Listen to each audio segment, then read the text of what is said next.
all you got to do is say, "Hey, can you light me a cigarette?" And nobody would. No, I would be the one to have to light them because I'm dry. Oh, right. Yes. So if they get me to light their cigarette, You're participating. I will start smoking again. Of If I start course. smoking again, there's going to be cartons of cigarettes on the boat. Welcome to the Driving to the Rest podcast. This is Inelia. And this is Larry. Just a quick note. If you're hearing this, you're on our free feed, which means you'll only get the first part of this conversation. To access the rest, go drivingtotherest.com and subscribe to the Wisdom Keeper Hour. Join us and our expert panelists for detailed insights and the after party where you're invited to join in the conversation. Head over to drivingtotherez.com and become a subscriber. Your subscription keeps this podcast ad-free and helps us keep the lights on and maybe even get a decent cup of coffee. More importantly, it connects you with a community of passionate wisdom keepers like yourself. So if you're ready to go deeper, join us at drivingtotherest.com and support the journey.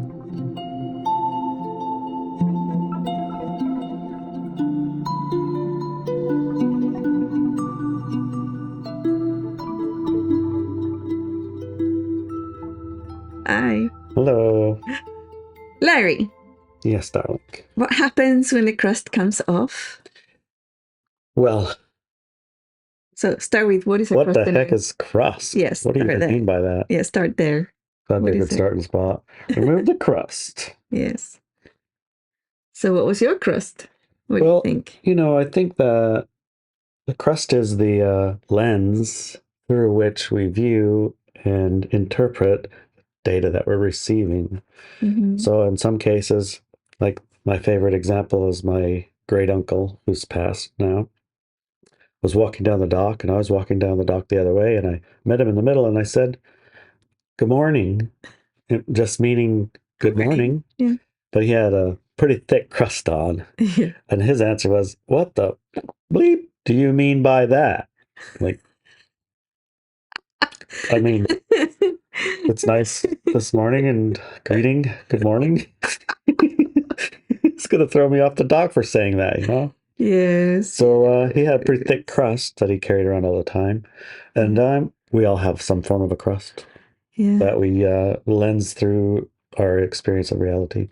So removing the crust, I guess, the crust that we're referring to and removing it is that crust that is a negative influence. Although, would you consider rose-tinted glasses a crust that's like negative? No, I wouldn't actually. It's a little bit disabling, so maybe in that sense, yes. Yeah, because I mean, no matter what it is, like, oh, this is great. Yes. Like, it's like my arm chopped off. Oh yeah, it's great. It makes me a better person. Yeah, that kind of level. No, not a good thing. Not a good thing. Yeah, but that is to say that rose-tinted glasses as a crust, which is disabling, is not a good thing. Not but being able to see positive aspects in experiences of life, that's not negative. Right. Yeah. So how the hell do you remove a crust if you don't even know you have a crust, and if you just found out you have a crust? What do you do about all that? I know, right? Some months ago, several individuals from walkwithmenow.com, including some of the Olympic Peninsula, decided to remove their personal crust of negativity by June 21st, which was that was 7, 8 days, 10 weeks, a week ago, something like that. Something like that, a week ago from the recording of this part of the video. This crust, now popularly called just the crust by those familiar with my work, is made up of low-frequency programs that limit us and encourage power over others' behaviors. Many are fear-based, while others arise from different low-frequency patterns. So basically, the one that I'm using the word for is not like the pink rose-tinted glasses. It's a literal one that we've just reduced to the crust, for use of vocabulary conversation purposes, right? But it's just negative. It's literally fear-based, low-frequency patterns and things like that. Work was done using my tools as well as getting help in individual areas of life via consultants, coaches, and the like, who are not related to my work. Don't forget the homeopathy thing. Yes. So how did this go, Han? So what was one of the things we did? Done using some of these tools. Yes, and some of them that are not my tools, that are not mine. Was the megadoses of homeopathies, which, if you're not familiar with homeopathy, it's a pretty well regarded school of medicine. Mm-hmm. That was, I don't know what the right word would be, but basically marginalized by patent medicine, which is kind of the medical system we have now. Mm-hmm. So you could have an aspirin, right, and it treats your headache, or there's a homeopathy that you might take that would do the same thing, but it's not a drug. Right, not a pharmaceutical. It would remove the cause of the headache, basically, in a homeopathic sense. Right, but in my experience of homeopathies, because I've been trained in new biology, so I have a little bit of an open mind, but I also have, how many years, 40 years, some history of medicine is from doctors, and it's patented and it's approved by the FDA, and that's medicine. And homeopathies is this little, all of them look the same. They're just the same little circle of sugar. Yes. And I'm like, okay, this is supposed to do anything? Okay. So in the process of exposing our crusts, I guess would be the right word. Yes. So we had a small consultation with Dr. Cowan, and in that consultation, he had said something that stuck, which was, you can't heal it if you can't feel it, or you have to feel it to heal it. Yeah, he did say that. He said that. And in that sense, the homeopathies and the megadose potencies of homeopathies were designed I guess in some way to expose that thing that you don't really have like front and center all the time, but it's there. Mm-hmm. And so when you take a megapotency, it has this effect of amplifying this crust, I suppose would be the word we were using as. Yes. And so I would be having these megapotencies, and they would give me one in the evening, a random sugar pill, as far as I know. I was like, what is it? I don't know. They have weird names like Staphygaria or Ronarira, I don't know, some word. We're taking what? Okay, we're taking one of them. And it'd have some number like 50 bajillions or 7 trillions. We're going to have 7 trillion badukadas. Okay. It's a tiny little pill. Okay. And I'd have it. And I'd be at night. And I wake up in the morning, and I don't know, but there was a response that I would have that would be way outside my normal, but identifiable as something that exists. And so the way that I would describe that is, there's times where I wake up in the morning and I gotta go mow the grass, for instance. I mean, that's gonna be the biggest. I need to decide I need to go to the boat because the pump's broken, something like that. Mm-hmm. And I get a feeling of hopelessness. It's hopeless. Everything's always breaking, right? Why bother? Yeah. And then I would like poo-poo that, and then I would get distracted on Facebook and not go fix that pump. And then that night I'd go to bed, and I'd wake up tomorrow and go like, oh, got to do that pump. And then I'd be like, oh, what's the point? It's pointless. I'd go on Facebook, or I'd do some real work, like maybe mow the grass, or perhaps right now the window needs cleaned. Dishes definitely need cleaning. Just before you start a project. Yes. Yeah.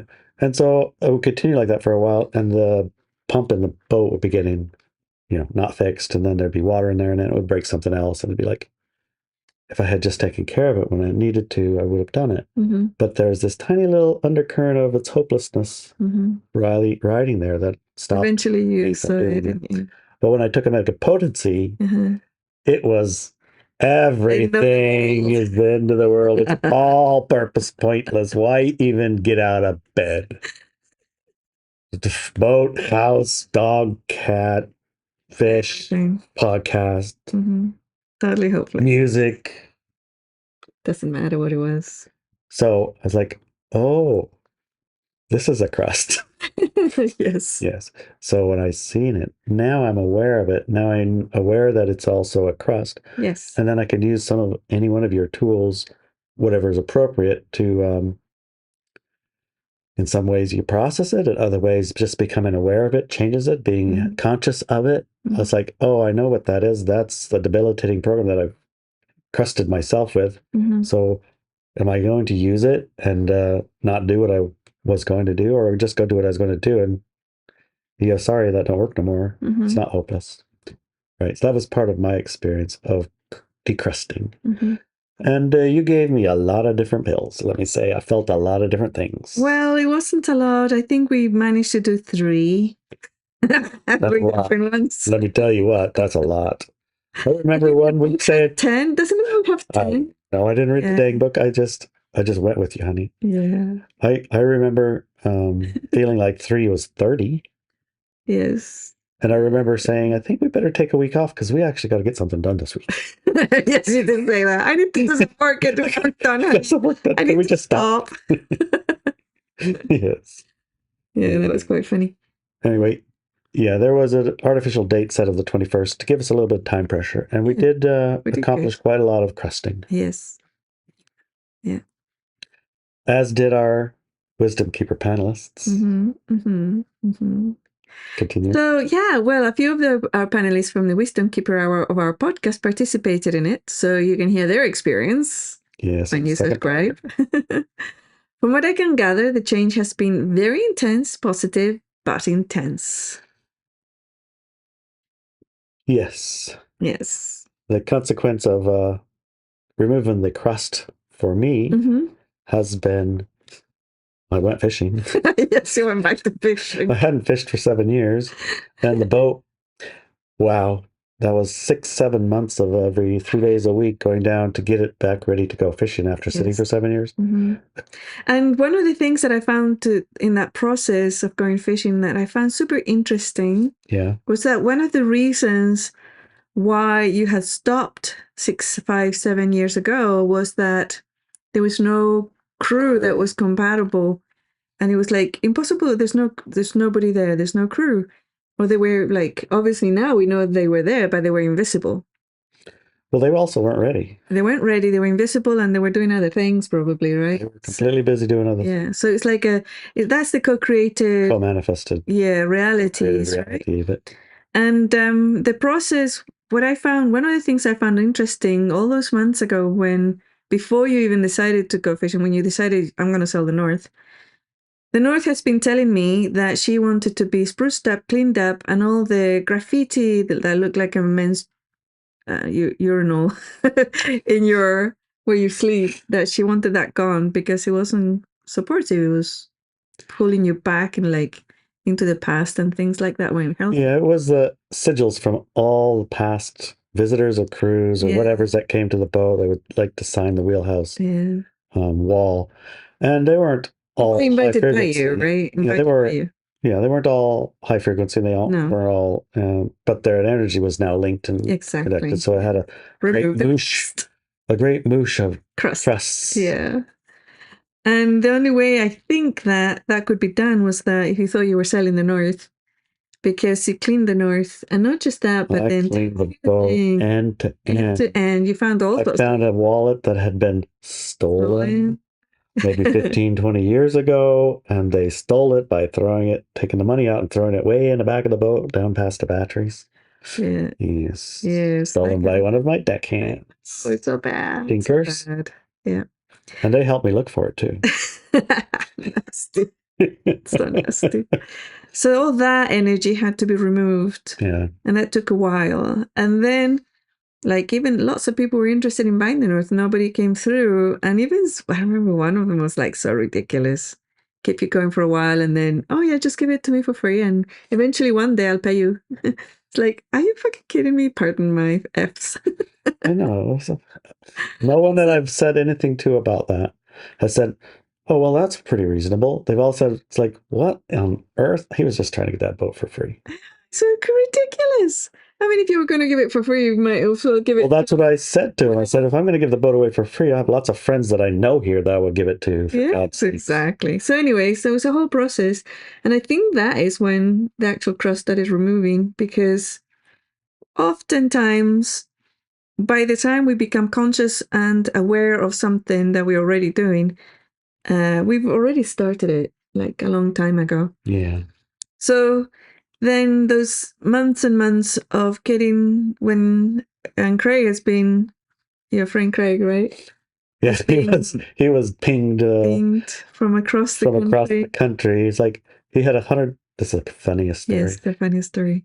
I loaned him $100 something like 10 years ago. Or more. Or more for whatever. But whatever, yeah. And at the time, I probably had, I don't know, $70, $100 bills in my pocket at all times. Yeah. Because, you know, when you're a commercial fisherman, it's a cash basis. You cash your check and you have your money in your pocket and you buy your stuff with your cash. You don't use a lot of credit cards and stuff. You just have money in your pocket.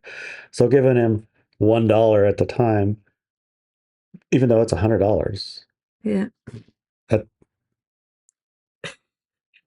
I hope you didn't hear that. That was a dog. For real this time. Anyway, had pause surgery. Anyways, I'd give him $100 10 years ago or so, and I forgot about it the next day, probably, or the day after that. It's like, you weren't good at you weren't good at lending money and getting it back. I was just like, if you need money, here, have some money. I got some money. Yeah. But for him, he kept it and he had it in his mind. And at some point in his life, he said he had $100 in his pocket for me the whole time. Yeah. Well, I kind of doubt that exact story. Maybe not that exact $100. But he had it in his pocket in his mind. Yes, exactly. I owe Larry $100, and that one day it rang in his head. I'm going across country. I'm going to Nia Bay, and I'm going to give Larry back his $100. Yeah. He texted me. Yes. I remember he said, "Hey Larry, this is Craig. You remember me?" Like, I owe you $100. I'm thinking somebody's trying to fish me, I guess. These funny ass texts, I got $100 for you. Yeah, sure you do. But eventually and then you said, "I surfer guy. Surfer dude. Oh, $100. I loaned you $100. He's like, "Yeah, it's been burning a hole in my pocket this whole 10 years. I need to give it back to you." I said, Okay, you could PayPal me or whatever. He says, "No, I'm here. I want to give it to you in person." I'm like, okay. In person? My goodness. I was like, okay, well, maybe I can meet you somewhere, sometime. Like, don't worry about it if you don't. No, I have to do it now. No, I have to do it. It's like, okay. And then we met up. You said, I can't go to the rest today because I'm. Oh, yeah, we're doing Sunday at the Shanna Shack. So you're welcome to come here and, whatever. Have some lunching and pay me here. That'd be cool. Before we did. Yeah. But then I seen him and it's like, oh, shit, Surfer Dude Santa Claus now. He's Santa Claus now. Got a big, huge white beard. And he was so funny because he was the birthday party that day. His birthday party. Yeah. So we had Santa Claus give out the birthday presents. Yeah. It was the best. Yeah. He fit right in. He did. And since that day, he's been an integral part of getting the boat to fish. It was his idea. It's like, you know what? You should just keep the boat. Yeah. Fix it and get somebody to fish it for you. Yeah. You ain't going to give it away to some dumb in blah, blah, Oregon or whatever. Yeah. It's like, yeah, I don't know. Not the next day, same thing. Next day, same thing. And then he found a captain. How about him for a skipper? Like, fine. Whatever. I give. Let's try. Yeah. And that day on. Yes, indeed. A lot of crust removal. A lot of hydraulics, a lot of blood, sweat, tears, oil, wood, broken things, fixed things, changed things, heavy things, light things. And you do little shorts, don't you? You do long videos about Craig. Yes. And they get thousands of views. Thousands. He's the funniest, most popular help you on the boat guy you ever seen a video of. Yes. Oh my gosh. I posted one today when he made a giant hole in the bow of the boat. I was like, we're just loading bait on the boat to go fishing. And he's generated and created this giant hole in the bow. Like big enough to step through. Oh, yeah. It was giant. Yeah, like, it's big. Craig, how is this helping us go fishing? His job was to tar the bow where the leaks are. Yeah. So he made a big hole. No. So yeah, in 30 seconds, he had over 1,000 views. Yes. Because people love that. It's just great. But he's funny. We have a good time together, and thanks to him, a large part thanks to his energy of commitment to it, it's done. And we did go fishing, and we did make a paycheck, and we're ready to go again. And it's incidental with our deadline for this was June 21st. Uh-huh. My first day fishing on the water with hooks going into water, June 21st. Yeah, to the day. To the day. Just crazy. I mean, when you look at it from 2030 perspective, you can see the patterns, the journey, and all the things, but when you're in the middle of it, it's very hard. Oh, yes. There was not very many easy days. No. There were funny days, but they were not easy days. Not easy. You saw me come home. Yes. Slathered top to bottom with stuff. Yeah. Grease, oil, dirty, whatever. Tired, can barely keep walking. Yeah. Remember, we were like, how do we fit 2 years of stuff into one day? You fall into bed and you just got nothing left. You slept for 14 hours straight. Well, I did when I got back from fishing, but the whole process of... Oh, yeah. That's right. Every day. The crust removal process was very intense. Very intense, yeah. Our trip to Colorado was a very visceral example of this crust removal process too. Yes, that was. Bringing that land back to its pristine state was not only symbolic but deeply cathartic. As we cleared abandoned structures, old debris, and years of accumulated neglect and negativity, it often felt as though we were watching our own inner world unfold in physical form. Yeah.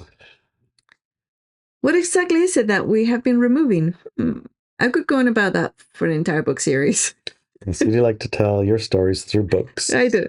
Right now you're writing sequels to Team Whisper, right? Yes. And the Pet Reincarnation book. And the Pet Reincarnation book. Mm-hmm.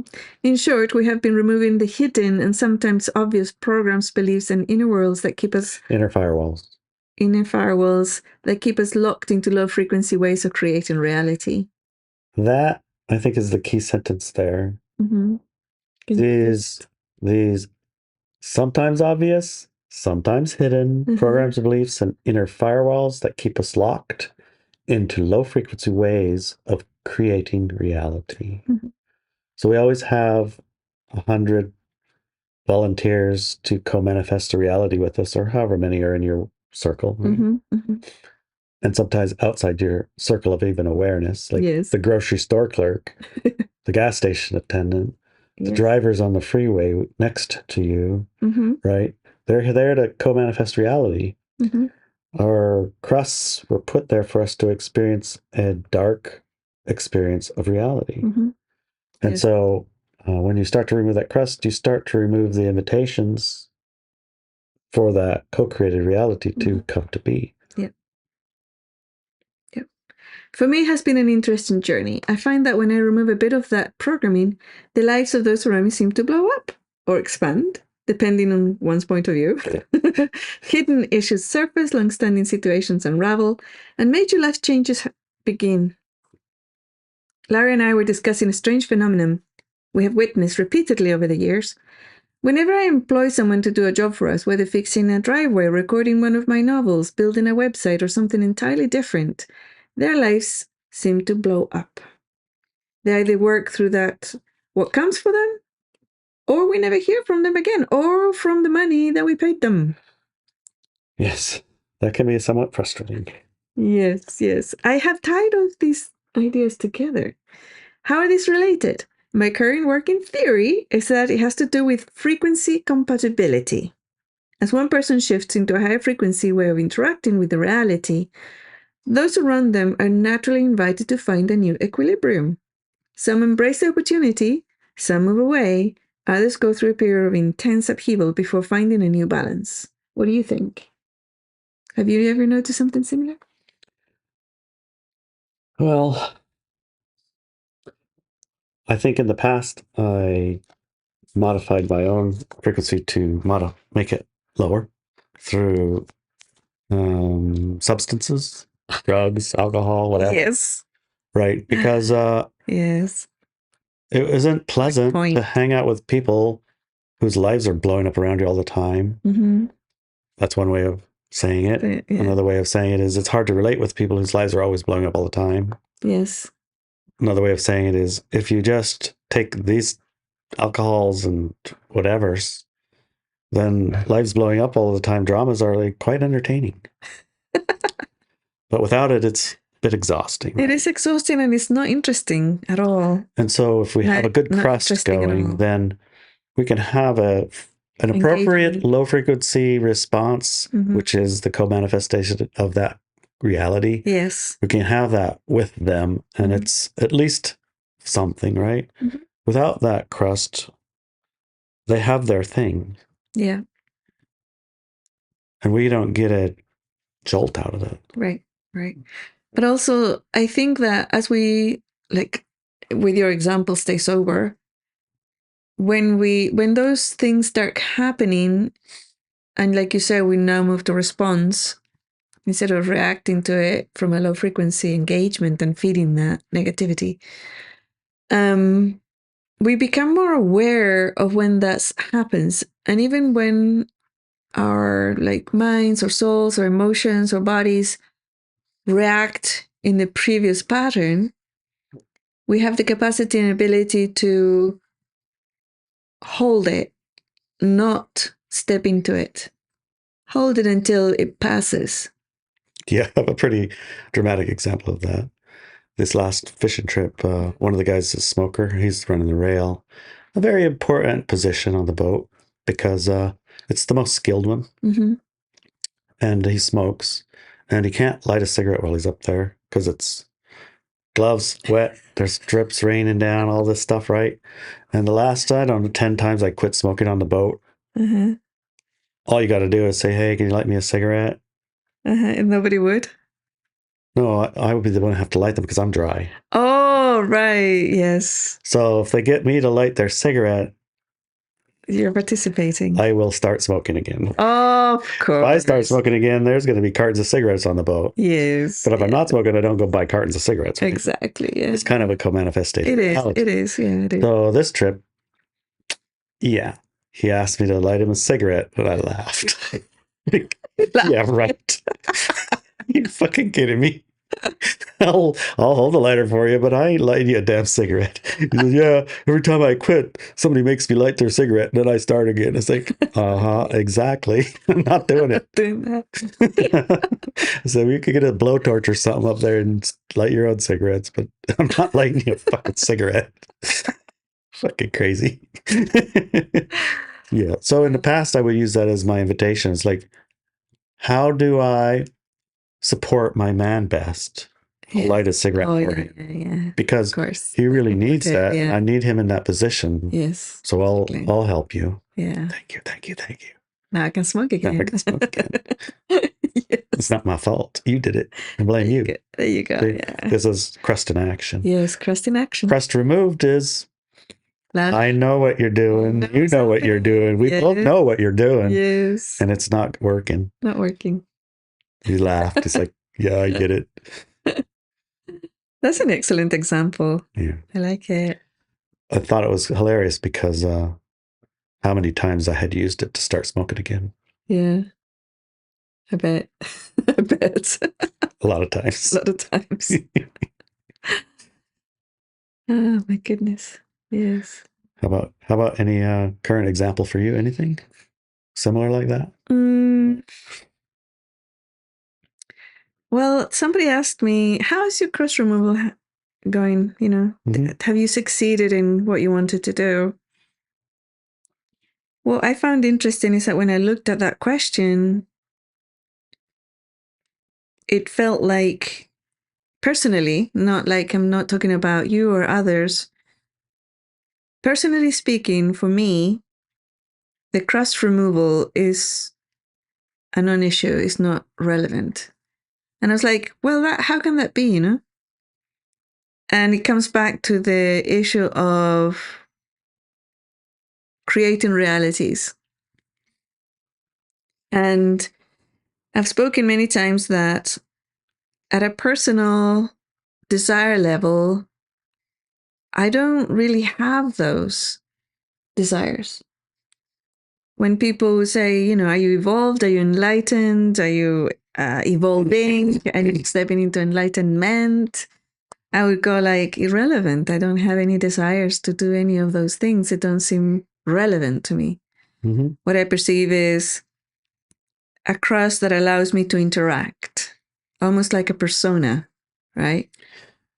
So just to make sure I understand that the crust is the thing that allowed you to interact, and as the crust is removed, it's removing your ability to interact with people who crust. still have them. Right. Yeah. That makes sense. Yeah. Yeah, I've noticed that. I don't know if it's patience or it's tolerance for the low frequency crusts has vanished in you. Yes. I'm like done. Good. The word would be done. Yeah. Yes. Yeah. Okay. I mean, you have like a surface idea of that patience gone. Yes. It's much more intense. I believe you feeling much more intense. Yeah, so you have tempered it for the sakes of keeping reality going. Yes. Thank you. It's like, you sound very like personally touched by that. Yes. Do you have an example that you want to share or no? Oh, well, I mean, right now in our life, we have a dog who's flirting with. What are you doing, dog? Right? Yeah. And it's lower frequency crust related things, probably past life related things, history life related. I don't know what it is. Mm-hmm. It's manipulations, attempts to be like PB on your lap, but you're incompatible with it. So how do I make it compatible with it? Right. So to get him on my lap, he has to be injured and I have to go sit on the floor, put his head on my lap and fix him. Yes. Right. Yes. And I can't not fix him. Right. I can't not treat him. I can't do what the vet said. Oh, put him down. He doesn't have a good quality of life this second, so you should probably just put him down. Yes. Can we try other things first? We just did surgery. Maybe let the toe heal, and look up how do you repair numb toes, numb feet in your dog. Is it nerves? Is he grew too fast? Is it some supplements? What's going on here? Just kill him. Excuse me. What went through my mind at the time I looked at her, and then I looked at Chinook, right? Yeah. And I said, "Oh, baby, are you unhappy?" And he looks at me and smiles, like massive smile. Yes. And she looked at me and says, "Oh, you could get braces for his legs." Oh yeah, we could try that first. Says, they make braces for dogs. I says, "Oh yeah, look it up on Amazon." Where'd you get them? Look it up on Amazon. She said. But it was a complete, it was. Well, I think that she's one of those, I guess, world Civil War battlefield reincarnation as a veterinarian. Yes. She was Sawbones. Yes. That would be her. Sawbones. Yes. They got shot in the foot, cut it off. Yes. That'll fix it. Right. And I mean, they lived. They lived. Yeah. Fixed it. That's how she thinks. Yeah. And you have a livestock guardian dog that's unable to guard livestock because it can't walk properly. Well, you have to call him. Yeah. That's just what you do. It's what you do. In that world, that's how you do it. That's how you handle this issue. Mm-hmm. Oh, you're one of those. Okay. Right. Go look on Amazon. Yes, exactly. They have just what you need. Yeah, that's exactly your response. Oh, okay. Well, it's true. He's multi-purpose. Yeah. So that is a very intense crust visualist. Like you can see it now, right? Yeah. It becomes visible. Yeah. The options would be to take him with you and be looking after an injured dog that he can't get on the boat, can't get off the boat. I did that with Lucy, remember? Yeah, can walk on the boat just to take care of him while he's healing, right? Which would be very you in the past. I took Lucy with an amputation, and she was vicious. She was so vicious. When she was in the wheelhouse, nobody could walk by the wheelhouse door without I think that's why being attacked. Yeah. And I mean, I got this awesome picture. I might be able to find it. I'll share it. Her mouth's like, she's got a big ass mouth, and she's laying on the boat in the sunshine, and all the deckhands had to go other way around the boat. If they forget to walk the thing, she would go at them, and they fucking jump out of their skin. Which, I mean, it was funny. Good, but because they had to jump out in the past, in the past, they would have guns, and when we were setting our hooks, the birds would be flying around, and they'd shoot their guns off to scare the birds off. All the birds were... But I would be like focused on the set and focused on where we're going, what we're doing, and all of a sudden, it scared the crap out of me too. So I was like, you got your comeuppance now, Lucy, thank you. But he's bigger than Lucy even. He's bigger than... And I mean, in the past, I would just have to do it. I just have to take him because I couldn't. There was a crust that did not allow me to have you do anything. Right. You're, I don't know what the words would be, incapable of it in some way, untrustworthy. I don't know what a word. Yeah. But no, I got to take her and take care of her because you couldn't possibly. Right. Now he's in the same situation. He's got a surgery on his toe, which is admittedly smaller than his whole paw. Right. Lucy had the whole paw. Whole paw, yeah. But it's a daily dressing changes multiple times in the day. Somehow get him outside. He can't barely walk. I mean, and he's heavy to carry. Yeah. Heavy, and you can't lift him up. And Brett's not a morning guy. Not a morning person. I mean, you could make him get up, but you don't. You know, it's all of these things. Yes. In the past, I would just say it's not worth. I'll just take it. I'll just do it myself. Yeah. I know what to do. You guys can't deal with it. You're just going to make it worse, so I'll just take him. He's going to be worse when I get back, and then I'm going to really have to do something. Yeah. These are the crust thoughts. The crust thoughts, yeah. Mm-hmm. Now, I'm not saying that I don't feel some of those things, but I see them for what they are. Right. Yeah. And you guys did a fantastic job last week. Yep, we did. Somehow he lived the whole week of me fishing. Yeah, he wasn't worse. He wasn't any better, but he wasn't worse. I think that he actually put a little bit of weight on. I don't know. Either way, you know, that's the closest examples that I can personally express. Yes. Yeah. I'm going to be curious to hear what the panelists who have been doing some of this crust removal have to share for their experiences, because ours are kind of funny, but kind of, interesting. I'd love to hear what theirs are. Yes. We'll go deep diving on that topic on the Wisdom Keeper Hour at drivingtotherest.com. Subscribe to the second hour and you'll get all the lowdown on there. And it's so totally worth it. Totally worth it, yes. Okay, we'll see you there. Okay. Join us for the rest of this conversation at drivingtotherest.com. And when you go to drivingtotherest.com and you join in the rest of the show, rest of the second hour, you also get to join in the after party. 9:00 on Fridays, we all get together, including you.